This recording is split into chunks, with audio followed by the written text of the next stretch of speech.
Join us now as the Disney Channel salutes the American teacher. Ladies and gentlemen, the First Lady of the United States, Mrs. Barbara Bush. As a child, Dean Eastman knew what it was like to be bored in school, so he has made his classroom bigger than Boston.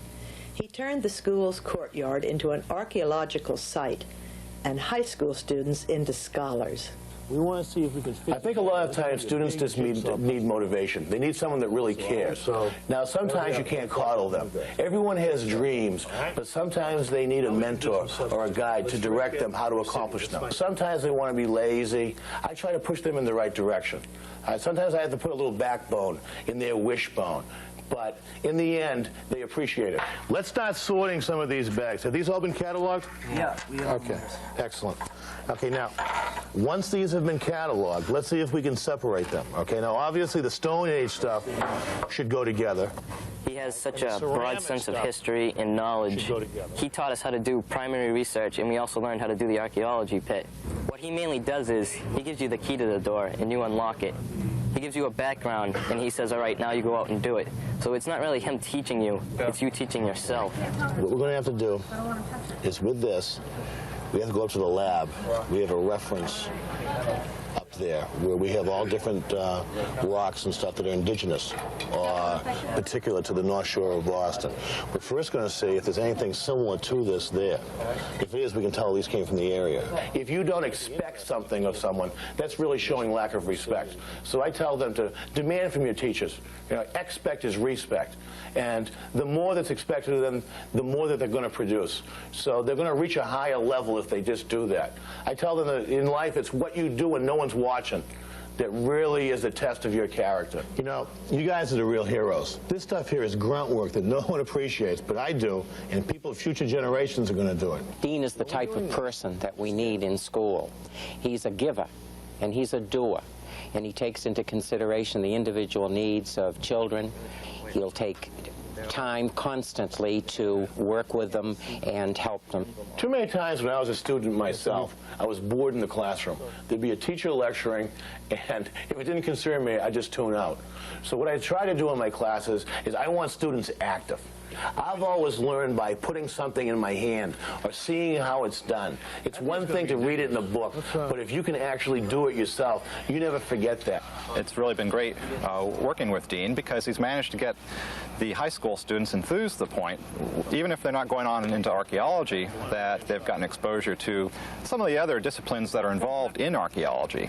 The natural sciences as represented in geology and the study of some of the plant and animal remains at the site, and also those who might be interested in history. I think that this multifaceted approach, obviously it's good for the students, you can see the results, but it's really been good for me. I'm learning too, and I think it's one of the things that's helped me keep my enthusiasm in teaching.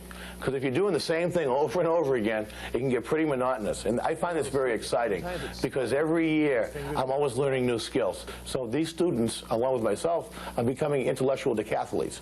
Okay, we know that the golden age of trade was right after the Revolutionary War until the War of 1812. And they traded with China and with India. And we have the Peabody Museum that displays a lot of that stuff.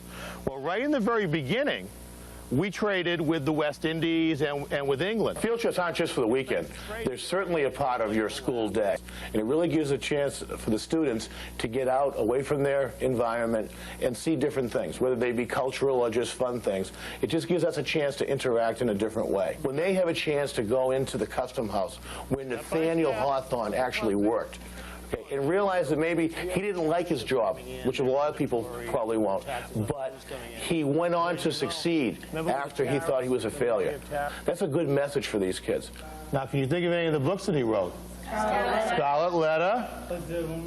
The Blythedale Romance. The Blythedale Romance is the one where our kids are doing the archaeological dig. It's a magic moment where history comes alive. So now when they come back and they see it in the classroom, they're more likely to do a little bit more research, whether it be on costumes or whether it be on fish flaking or sailing or barrel making. There's certainly going to be one little thing on a field trip that the student's really going to latch onto, and they might want to learn a little bit more about it. And once they do that, they're hooked, because they'll have that intellectual hunger. Kristen, you can imagine yourself himself like Hawthorne. He comes up here to daydream, and he's looking out, and he sees Salem's kind of a broken-down harbor, and he looks back. He comes from a seafaring family, and he's angry that he's at a job he's not happy with, and he's looking out, and he's trying to remember Salem in its glorious time, the golden years, the time from like the Round. So I try to train their imagination. I try to tell these students, you can be somebody. I had a dream about you.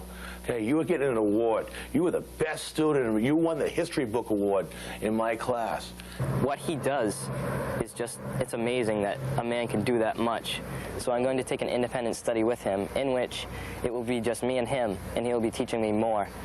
Not in class-like structure, but just like one-on-one. It'll be like just learning because I want to learn, not because I have to. I couldn't do a better thing. A man never stands so tall as when he stoops to help a child.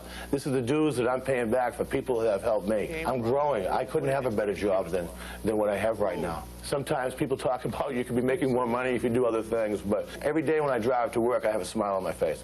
There's something different that happens. It's the excitement, and it's something that you just can't get out of your system. So I know I've made the right decision. This is where I belong.